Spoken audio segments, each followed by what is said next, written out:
Ibu, bapak, saudari, saudara, rekan-rekan muda dan adik-adik sekalian dimanapun kalian berada, bertemu kembali dengan saya Romo Tino SSCC di dalam catatan pesiarah. Kedamaian adalah suatu impian, karena itulah yang Tuhan kehendaki, bukan untuk membenci, bukan untuk saling mencaci, bukan untuk saling menjatuhkan dan memprovokasi. Karena yang Tuhan kehendaki ialah agar kita mampu menjadi orang beriman yang menjadi duta perdamaian dan cinta kasih Allah bagi sesama kita di dunia. Sebelum kita memulai permenungan dari catatan pesiarah, marilah kita membuat tanda kemenangan Kristus dalam nama Bapa dan Putera dan Roh Kudus. Amin. Allah Bapa sekalian manusia, Engkau telah mendorong Beato Dionysius dan Redemptus untuk meninggalkan tanah air mereka dan menaburkan benih sabdamu di Asia, di tanah air kami. Mereka menyerahkan nyawa demi namamu, dan usaha mereka mendatangkan kerajaanmu tiada henti. Kiranya Engkau pun memberkati kami, agar kami mampu melakukan dan melanjutkan karya yang sudah dimulai oleh Beato Dionysius dan Redemptus, sehingga kami pun mampu menghadirkan kasih-Mu di dalam persiaran hidup kami. Demi Kristus pengantara kami. Amin. Ibu, bapak, saudari, saudara, rekan-rekan muda dan adik-adik sekalian yang terkasih di dalam Yesus Kristus, di dalam bacaan pertama hari ini oleh Nabi Yesaya, kita diingatkan dan disadarkan tentang gambaran tentang akhir zaman yang penuh kedamaian dan kerukunan. Semua kehidupan bergaul dengan nyaman, saling menghormati, saling menghargai, tanpa ada permusuhan, serta tanpa ada upaya saling menyakiti. Ini menjadi pertanyaan refleksi bagi kita semua. Apakah yang diimpikan oleh seorang Nabi Yesaya sudah kita jalani?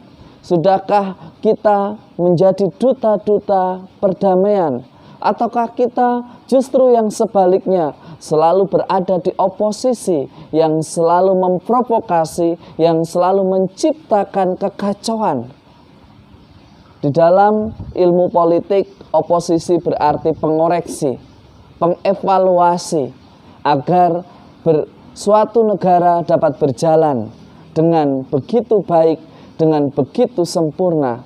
Tetapi seringkali ketika kita menamakan diri sebagai oposisi, justru kita yang menyebabkan kekacauan, justru kita yang menyebabkan kelalaian, justru kita yang tidak ingin suatu negara yang sah maju, suatu pemerintah yang sah maju.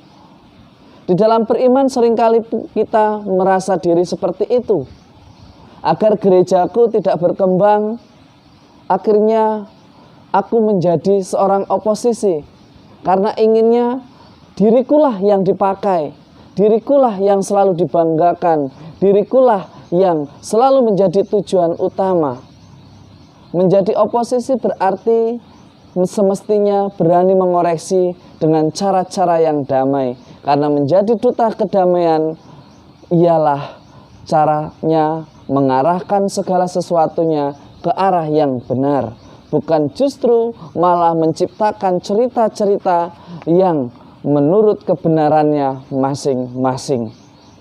Hari ini kita diingatkan, hendaknya kita selalu menebarkan kedamaian, menebarkan kerukunan, menebarkan upaya-upaya yang lebih menyejukkan dan bukan sebaliknya saling menyakiti.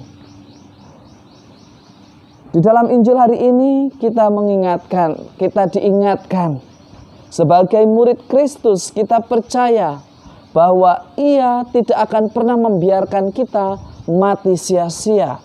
Ia tidak akan pernah membiarkan kita sendirian di dalam setiap pelayanan yang kita lakukan.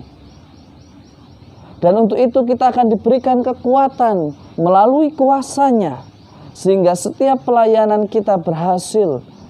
Tetapi yang terpenting kembali kepadanya, kembali memuliakan Tuhan.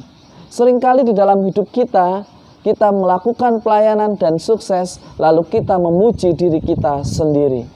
Hari ini kita diingatkan, janganlah kita memuji diri kita, tetapi biarkanlah Dia yang memberikan kehidupan dipuji oleh banyak orang karena kebaikan kita yang menghadirkan kasih Allah.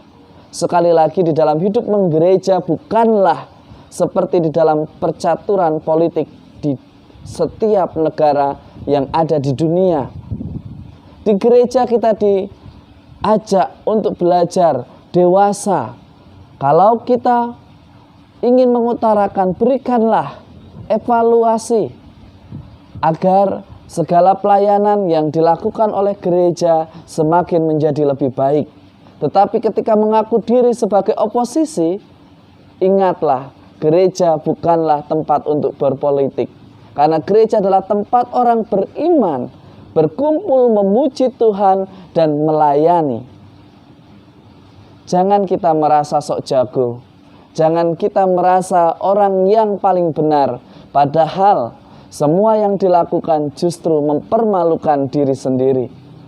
Hari ini kita diingatkan, memang benar kita dijamin oleh Tuhan, tetapi kita pun harus berlaku seperti anak kecil yang setia, taat, dan tergantung padanya di dalam setiap pelayanan kita. Semoga berkat Tuhan selalu melindungi dan memberkati kita dalam nama Bapa dan Putera dan Roh Kudus. Amin.